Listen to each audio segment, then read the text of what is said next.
I couldn't take my shampoo bottles on the plane, and there's nothing you can do about it. I said, yes, there is. I'll just shave my head. I no longer need shampoo. Okay, so we want to move from stiffness to flexibility. The next thought that I'd like to see us change, that the Tao taught me so much, was living by interfering, to shift that to living by not interfering. Do you know that every one of your children have the anchor of the universe located within them? And that Khalil Gibran, this is a paraphrase, he said, your children are not your children. They are the products of life's longing for itself. They come through you, but not for you. They're not there for you. So what are you doing interfering in their lives? Now, I'm not talking about letting them play out in the traffic or play at the edge of a swimming pool if they don't know how to swim. I'm not talking about that. I'm talking about, I called this when I was working on this and living this and practicing this for that full year of 2006, the bite your tongue, zip your lip verses of the Tao. Verse 29 of the Tao. Do you think you can take over the universe and improve it? I do not believe it can be done. Everything under heaven is a sacred vessel and cannot be controlled. Trying to control leads to ruin. Trying to grasp, we lose. Allow your life to unfold naturally. Allow other people's lives to unfold naturally as well. We have parents, I see them a lot, they're called helicopter parents. Because they're always hovering. They're hovering over their kids and they're telling them what to do and what not to do. And my son came over from England, my son Shane, and he was going to get ready to go to college, going to college in America. And my wife said to me, so you're going to take him and show him about registration, right? I said, oh yeah, I'll be doing that.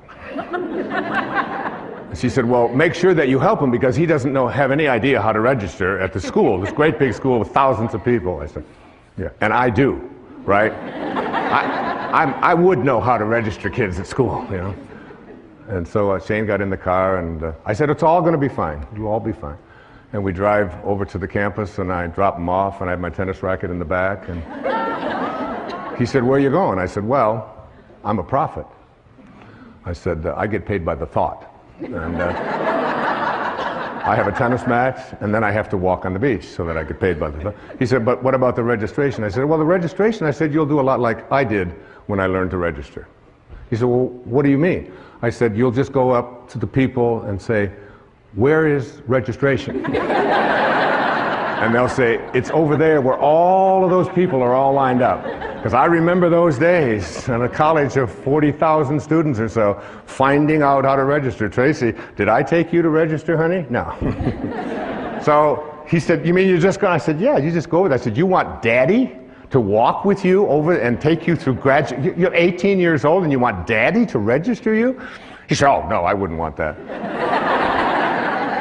So we got home at the end of the evening, when I got back home, and my wife had said to me, she said, did you help Shane at registration? Oh, I said, I gave him so much help. Probably the most help he ever had in his life. I taught him how to do things for himself. And so that I wouldn't have to be interfering and hovering over and figuring it all out for them. My children know that when their science project comes up, that I'm there for consultation. But I passed science. I got through that myself. And you'll be doing your own science project. If I can help you, I'll be happy to help you. But I'm not going to be getting the glue and figuring out how to make a time clock and all of that. I said, you know, just look at a clock. That's how you tell time for me. Whatever it might be. And it's not an uncaring and it's not a callous attitude at all. It's an awareness that your children have the anchor of the universe located within them. That's what Lao Tzu said. Now, my dear friend, who I love so much, she's right here in the audience, Carrie, right there, Carrie Evans from Maui. She has two beautiful little daughters. And she asked me if I would watch them one afternoon when my grandson, Carter, was visiting. I said, I'd be happy to watch them. She said, but you don't understand. I mean, they're gonna do this and they're gonna do that. I said, you just go off, and she was studying for an exam. I said, you go study, do whatever you have to do. I can handle 3 little kids out at the swimming pool for 3 or 4 hours. I can handle that. So she went off, very nervous, gave me lists, told me what to do, what they might say, what they might not say. And then if she says, now if Kylie says this, you tell Kylie, and if Kamiley says it was Kylie, Kamiley, and Carter. All right? So they go out there, and right here, there's a little pool over here, a little swimming pool. And I watch them over in the swimming pool, and Kylie takes the water and splashes my grandson, Carter, and splashes Kamiley, and Kamiley comes over to me and runs over within 2 minutes. Says, Kylie splashed me. Well, of course, I'm working on the Tao. Non-interference. And I said, splashing, honey, is in the way of things. When you're near water, splashing will take place. She said, yeah, but she splashed me. I said, you'll probably work this out. This will all be fine. And she stood there for the longest time with her little lip and so on, and finally she realized she wasn't getting anywhere with me. She went back. Before you know it, one of them had taken, now Kylie and Kamiley are teaming up against Carter. And they pushed him under or whatever. Now one of them is 5, and one of them is 4, and one of them is 7 or 8. And Carter comes running over as fast as he can, runs over. He calls me Bampa. I'm Grandpa. Bampa. Bampa, Bampa, Miley pushed me under the water. I said, Carter, I'm a Taoist master. But Bampa, she pushed me. She put me under the water. I said, you'll just have to work this one out, Carter. I'm a Taoist master. This went on all for the first hour or so. But I noticed as I was less interfering and less interfering that they were working it out. They tried again after a few times. They'd come over and they wanted this and they wanted them pushed and wanted that. But each time when I let them know that I was watching and making sure they were safe, but I wasn't going to interfere. I wasn't going to resolve it. I wasn't going to settle their disputes for them. I wasn't going to be a helicopter parent, even for an afternoon. And the way that it resolved itself was they had the anchor of the universe within them. They have a nature. They know what to do. One of my favorite things always to say to my children when there's a conflict is, you know what the right thing to do is. What do you think? You know. You have it in your heart. You are a divine being. They all know that. I've said those words to them over and over again. You'll figure it out. You'll work it out. Not I'm going to interfere. I'm going to tell them what to do.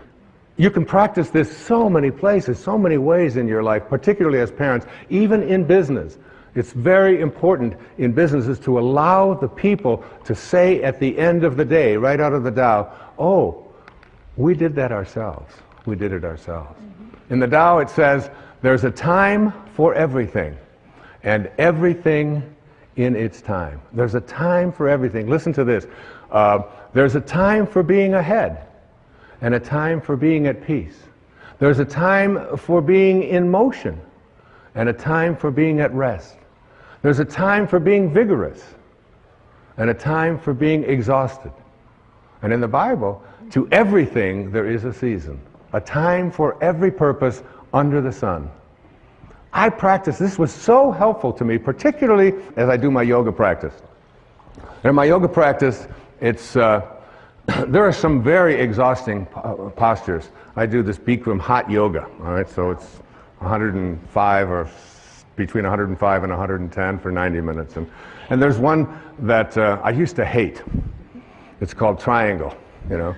And so you put your foot out here, and then you do this, and then you get yourself up, and you go all the way down, and you get yourself in balance like this. So you balance, and you take your arms out here, and then you take these like this, and it's 105 degrees in there. You take one, and you're looking up here at your arm, and you look, and you look, and you look, and then you bring it back, and it lasts a full minute. And I used to just wait for that minute to be over. Oh, like that. When are they going to bring me out of this posture? It was so exhausting. I started practicing what the Tao teaches. And I remembered there's a time for being exhausted. There's a time for that. And as I practiced that, I said, and there's a time for being at rest. And it's coming. Hopefully soon. But in your life, there's an awareness that there is a time for all the things that go on that you think shouldn't be happening. In the Tao it says that hidden in all misfortune is good fortune. Hidden in the misfortune that you have is good fortune, because no storm can last forever. Even nature cannot create a storm that lasts forever. Ultimately, hidden within every storm is calmness. Hidden within every flood is drought and dryness. Hidden within all of the storms of your life is the peace that you desire. And it leans on you if you stop telling yourself and just let yourself go with it, to be at harmony with it, rather than trying. You can see why this is called the wisest book ever written, and we're just touching on it here, just touching on this. Lao Tzu was green before Al Gore. He was. This is verse 39 of the Tao Te Ching. When man interferes with the Tao, the sky becomes filthy, the earth becomes depleted, the equilibrium crumbles, creatures become extinct, therefore nobility is rooted in humility. Finally, I'd like to say to you, in understanding this idea of the Tao, is to take time yourself for being in nature. Take an hour a day. Every day of your life, take an hour a day, no matter how busy you are, no matter what scheduling that you have, to get out in nature. Walk barefoot on the grass. Walk bare. It's one of the great ways to overcome an inability to sleep at night. Just go out when you can't sleep and just walk on the grass, walk on the earth, and reconnect yourself. Now, go out and be with the tree and look at what you can learn from nature. Look at these trees. Look at these animals. You can study. Look at that. You can study a flower like that is so magnificent as it's unfolding. That's an actual photograph of this thing growing and unfolding there. Be with that. You have much to learn from nature, from water, from the sky, from the winds, from the trees, from the birds. The more you do it, the more you see yourself in all of them. The more you'll feel yourself as a connected being, living the Tao.